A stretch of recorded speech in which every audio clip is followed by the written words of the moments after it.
letting that slide in order to avoid the major confrontation, which we're all afraid of, which is evictions. And that's a double-edged sword, because what I've learned is that a lot of times these tenants are a lot smarter than we think. And they know the housing and tenant laws in that area better than the landlords do. And you're not the first person that they've gotten over on or pulled this, I don't even want to call it a scam, but this way of life. It's not even a fucking scam. They actually live like this. They go from landlord to landlord, apartment to apartment, get in with whatever, good face and spiel and hook, line, and sinker they give you. I've been duped by the kids. I've been duped by that. I work in the same place for 7 years. Different times I've had to evict people. And both times I should have taken my gut instinct is saying, you are my age, in your 40s or whatever, and you're working at the auto parts store for 10 years. Why are you still trying to rent a 1-bedroom? You don't have a family. You don't have anything. Those are things that probably should have alerted me, but I just wanted to get it rented. And I think a lot of times as landlords, we're willing to almost pluck the common sense angel off our shoulders to listen to, let's just get it rented, right? It's just a matter of it. It's just get it rented. And what I've realized over time is that in the times that I was trying to avoid having a vacant unit and I wind up with a shitty tenant, the time that it takes to get rid of the shitty tenant, the money that it takes to clean up the unit and turn it over once you finally get them out, was still cheaper than the extra month or two the unit would have stayed vacant.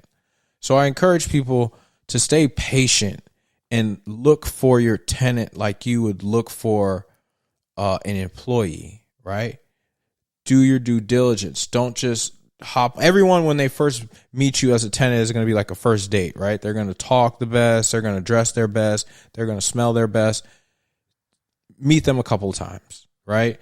Meet them right after work. Meet them on a Friday. Meet them, you see what I'm saying? At different times and not just once before you make your decision. Even if you don't have multiple applicants, tell them you have multiple applicants. See how they deal under pressure. Charge them an application fee if you're legally allowed to. Any of these processes, check their credit score. Say you're going to check credit score. Make sure you do background checks. All these types of things are going to help you in that sifting process, because you're essentially, it's like trying to find a gold nugget, trying to find a good tenant. So you're digging for this gold. And the more you sift through it and the better process you have to identify of the gold as opposed to the bullshit, you're going to have a much better real estate time. But even if you do the best and screen the best, you're still going to deal with an eviction if you have enough properties and you're in it long enough. So some of the key signs that I've noticed, like we talked about, is irregular, erratic payment, but it still has like a rhyme or reason, but it's just not on time. It's not following the lease. It's not following the rules. First time, my advice, that someone steps outside the boundaries, and the wife hates me for saying this, you got to be real tough with them. Make sure you send out that notice, whatever your state is. I know in Ohio, it's like a 3-day notice. Some other states, it's kind of the same thing. The day that they don't pay, that next day, whatever that next day that they're legally late and you're allowed to put that notice up, put that fucking notice up. Okay? If you're allowed to use orange or neon colors, whatever, use the most obnoxious, loudest, I'm trying to put you out on Front Street colors that you can use to serve that notice. So everybody knows what it is. Okay? That's number one. Obviously within whatever your legal parameters are. Number two is make sure you have a face-to-face, if you're legally allowed to, because I don't know how everyone's states operate. So I'm going to continue to say if you're legally allowed to. But make sure you have some type of face-to-face documented conversation with them, right? That means, hey, I'm just going to pull out my camera on my phone just so everybody's clear on what's happening. Get their official story first time out the fucking box, right? Because I'm telling you, like, I got dollars to donuts. When they get in front of that judge, they're going to have a fully thought out legal explanation with codes and variants and pictures of shit that was wrong in your unit, and you're going to be like, this motherfucker barely spoke English 3 days ago and now they got a paralegal degree. But that is how you're going to have to approach it, going into it thinking this person, every tenant is a professional tenant.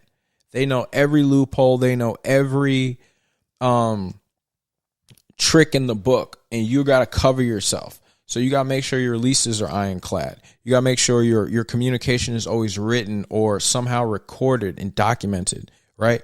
Don't do anything on a handshake. Don't just, oh yeah, I'll take care of it. No, make sure you have a process. If they need something fixed, make sure you get it in writing. Make sure you have a receipt that it was fixed. Make sure you take pictures. Treat this shit like that person at any point was going to turn on you and get in front of the judge and play victim, right? And depending on your state, it's easy as fuck for a tenant to play victim. Shout out to all the New Yorkers out there.